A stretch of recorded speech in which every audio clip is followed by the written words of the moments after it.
मिट्टी का घर था। उसी घर में रहता था हरीराम, एक साधारण किसान, पर दिल से बहुत बड़ा। उसकी जिंदगी खेत, मिट्टी, बैल और परिवार के बीच ही घूमती थी। हर सुबह सूरज उगने से पहले वो उठ जाता, मंदिर की घंटी बजाता और खेत की ओर निकल जाता।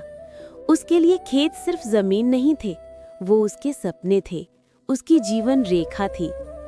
लेकिन उस साल मौसम जैसे नाराज हो गया था। कई महीनों से बारिश नहीं हुई, नहर सूख चुकी थी, तालाब खाली, मिट्टी में दरारें ऐसे पड़ी थीं जैसे किसी ने धरती की छाती चीर दी हो। हरीराम रोज आसमान की तरफ देखता, उम्मीद करता कि आज बारिश आएगी, लेकिन बादलों ने जैसे कसम खा रखी थी कि बरसना ही नहीं है। एक शाम वो खेत में अकेला बैठा था, हाथों में सूखे पौधे थे और आंखों में आंसू। उसने पहली बार हार मानने का सोचा। पहली बार उसे लगा कि शायद मेहनत हमेशा जीतती नहीं है, शायद उसका सपना खत्म हो चुका है। तभी पीछे से उसकी बूढ़ी माँ ने उसका कंधा पकड़ा और कहा, बेटे, मिट्टी कभी बेवफा नहीं होती, बस इंसान को आखिरी सांस तक मेहनत करनी पड़ती है।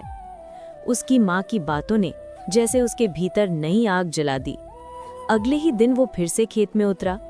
कुएं से पानी निकाल निकाल कर वो मिट्टी को सींचता रहा।